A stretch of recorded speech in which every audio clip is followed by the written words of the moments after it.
Mithi pregnant এই কথা জানতে পেরে গেল কৃষাণু। মেডিকেল রিপোর্ট হাতে নিয়ে মিঠিকে চরম শিক্ষা দিয়ে দিল কৃষাণু।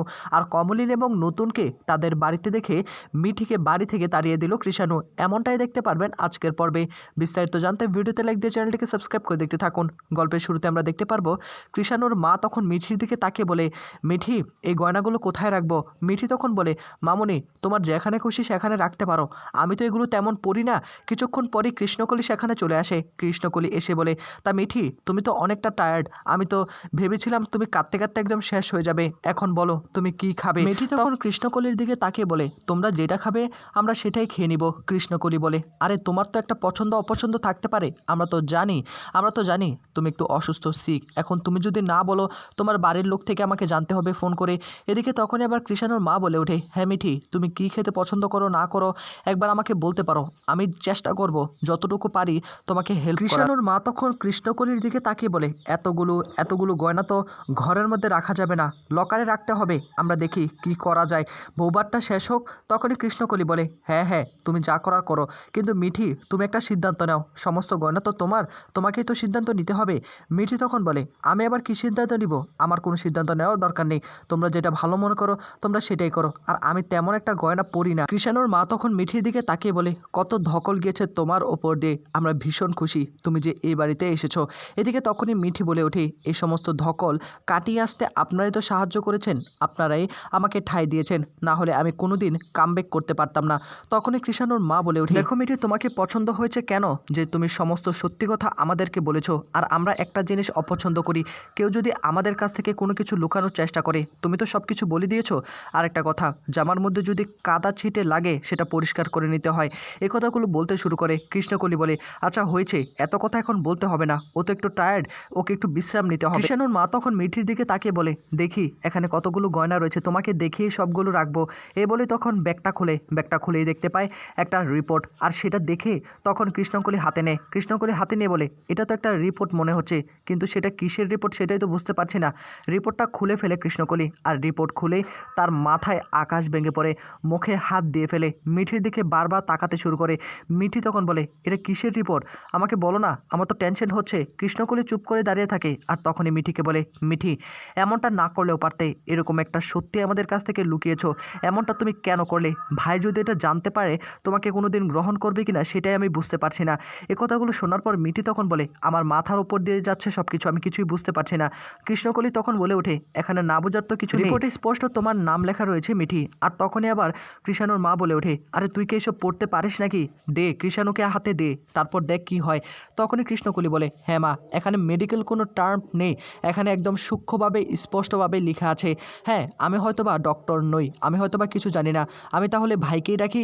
তখনই মিঠি বলে, প্লিজ বলো না, আমার ভীষণ চিন্তা হচ্ছে, এই রিপোর্টে কী লেখা রয়েছে। কৃষ্ণকলি তখন মিঠির দিকে তাকে বলে, আমি এখন কিছু বলতে পারবো না, ভাই আসুক, ভাইয়ের হাতে আমি রিপোর্টটা দিব। তবে একটা কথা মা, ভয়ঙ্কর বিপদ আসতে চলেছে। মিঠি তুমি এবং তোমার পরিবার আমাদেরকে ঠকিয়েছো, এরকম একটা মিথ্যে কথা আমাদেরকে বলেছো, এই বিষয়ে তো আমি কোনো কিছুই জানতাম না, আমার ভাই তো দূরের কথা। মিঠি তখন বলে, তোমরা এসব কী বলছো? আমরা কিন্তু আগে থেকে সমস্ত কিছু তোমাদেরকে জানিয়ে এসেছি। তখনই আবার কৃষ্ণকলির দিকে তাকিয়ে কৃষাণুর মা বলে ওঠে, আচ্ছা ও কী এমন মিথ্যা কথা বলেছে, দেখ আমার মনটা কিন্তু একটু ছটফট করছে, অন্য কিছু নয় তো। কিছুক্ষণ পরই কৃষাণুকে ডাকা হয়, কৃষাণুর হাতে সেই রিপোর্টটা তুলে দেওয়া হয়। কৃষাণুর রিপোর্টটা দেখে হতদম্ব হয়ে পড়ে, আর তখনই কৃষাণুর মা বলে ওঠে, কী ব্যাপার কৃষাণু, কী হয়েছে বল আমাকে, আমি তো কিছুই বুঝতে পারছি না। কৃষাণু আর কোনো কথাই বলতে পারছে না, মুখে হাত দিয়ে ফেলে। এরকম একটা রিপোর্টের কথা কোনোদিন সে কল্পনা করেনি, সে এই বিষয়ে কোনো কিছুই জানতো না। মিঠি তখন বলে, কৃষাণু কী হয়েছে, কী এমন রিপোর্টে লেখা আছে, তুমি কিছুই বলছো না আমাকে?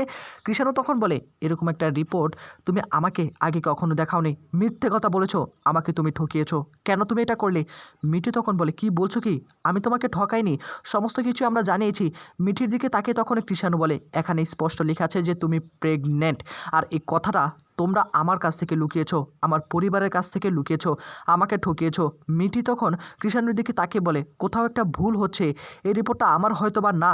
তখনই কৃষাণু বলে, একদম মিথ্যে কথা বলার চেষ্টা করবে না, এই রিপোর্টে স্পষ্ট তোমার নাম লেখা রয়েছে, আর কোনো রিপোর্টে নাম লেখা নেই, স্পষ্ট ডক্টরের সাইন দেওয়া আছে।